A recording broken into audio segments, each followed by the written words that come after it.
It all started with the Switch 2 reveal, and somehow ended with this little retro handheld you see in front of you. This is my story of how I, like many others, turned my back on AAA and fell into the glorious realm of retro handheld gaming. Like millions of other Nintendo fans, I tuned in to the Switch 2 reveal, and everything was off to a great start. I put many hours into the Switch 1, and as with many of us, I was super excited for the next generation of Switch gaming. Then my broke ass saw the price and the day one release titles, and was so severely disappointed. Like many others, I couldn't justify the value for the price. It just wasn't reasonable at the time. The second hit was seeing the Mario Kart World reveal, with Nintendo taking charge on increasing the cost of games to $80 US, and $110 for those of us in Canada. It honestly felt like a breakup with a longtime friend, losing trust in the brand that many of us grew up with, the company whose execs used to take pay cuts in order to keep prices fair for us loyal followers. I had no choice but to become much more selective with my AAA purchases, and in doing so naturally tried to find new connections to brands that weren't trying to suck our souls. This led me to exploring the indie gaming scene. I started with games on the Switch 1, such as Hollow Knight and Hades, which were definitely more popular titles, and even on to smaller but beautiful games like Gris or the two Ori titles, and this year's GOAT, Expedition 33. Once you start down the rabbit hole, it's hard to go back. The second thing I did was also look into well-known older titles that I never got around to, such as Nier Automata, which I highly recommend to anyone who hasn't played it. And in all of this, of course, in popular fashion, I still completely ignored my Steam backlog. Through all of this, I started to reminisce on my childhood, when it was just me, my NDS, and trying to hide my late night playthrough under the sheets from my parents' gaze. Then the core memory hit. How did I play so many games when I didn't even have a cent to my name? Oh yeah, when I was a kid, I had an R4 card on my DS. Filled with inspiration, I got the idea to look into emulation, to try to relive a bit of that nostalgia. So I ended up getting a few emulators on my phone and my laptop, but it just wasn't hitting quite the same. And I think a big part of that is the form factor of the games I remember playing, aka handhelds. I went to my parents' house and whipped out my old Game Boy Advance. Unfortunately, I sold my DS back in my teenage years like an absolute fool. The thing is, I was so young when I got the Game Boy, and only ended up having 2 games on it before the DS was in its prime. I now know how much I missed out on an absolutely banging catalog, and knew I had to give it another try 20 years later. So I hopped in my car and drove to the nearby pawn shop in my hometown and took a look to see what I could find. I just wanted to start off with a couple of well-known games to get my feet wet, since I wasn't sure whether or not I was going to actually play and get into the GBA catalog for real.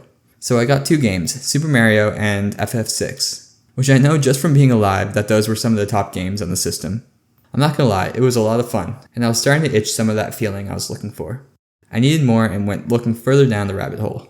So I took the next logical step I could think of. I asked myself, was there an R4 card for the GBA? And the answer is sort of yes. There were actually a few different options. I opted for the Easy Flash Omega Definitive Edition, that's a mouthful, and I know another popular one is the EverDrive, a slightly pricier option. Anyways, with now the whole potential GBA, GB Color library at my fingertips, I was ready to really get myself into the world of retro gaming. Alongside all of this, I really got into certain YouTube videos. I'm sure you can guess who it is if you're part of this community, but they go by the name of TechDweeb, and he makes amazing videos all centered around retro gaming, and more importantly, retro handhelds. If you haven't checked them out yet, I highly recommend. Before I saw his videos, I had no idea what retro handhelds even were. I just thought people did what I did on the GBA and buy the actual handheld and a flashcard emulator. But boy was I wrong. I was very, very wrong. Before I knew it, I was learning about Retroid Pocket, Anbernic, the shapes, sizes, form factors, and capabilities of all these little doodads. And although I loved my little GBA setup I had going, I was dreaming about the endless possibilities of retro gaming on all the different systems, while still keeping the nostalgic form factor I was looking for, in addition to having a more modern screen quality and battery life. But I know some of you might say I can replace the battery and screen of the GBA, and I probably will at some point, because it's still a lot of fun to play. But having an all-in-one was definitely at the top of my mind. And then one fateful day, it was like the secondhand market heavens were looking down on me. And you have to understand, I live in a very small town, like less than 2,000 people. So I figured the chances that someone would have or be willing to sell a retro handheld on the local marketplace were slim to none. But I was wrong. A few weeks ago, I had randomly decided to patrol Facebook Marketplace as one does, and there it was, in all its purple clear shell glory. A Miyoo Mini Plus in mint condition, only used a couple times by its previous owner. One of the only other people my age in a 20-kilometer radius listed for $40. I was able to cop it for 30, like a dirty little cheapo I am.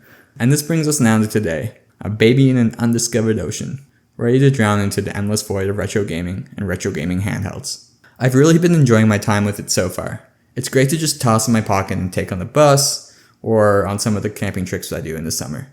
If there was one thing I wish for in this device, it would be the ability to play PSP games. Other than that, I can see why this device is favorited among so many.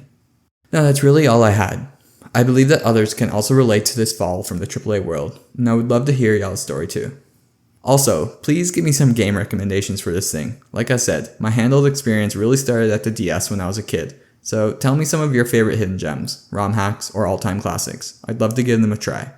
Maybe eventually I'll share a video of my own favorites from this system and more. Anyways, that's all I had to share for today, guys. If you enjoyed the video, I would really appreciate a like and subscribe. It means a lot, and I'll see you all next time.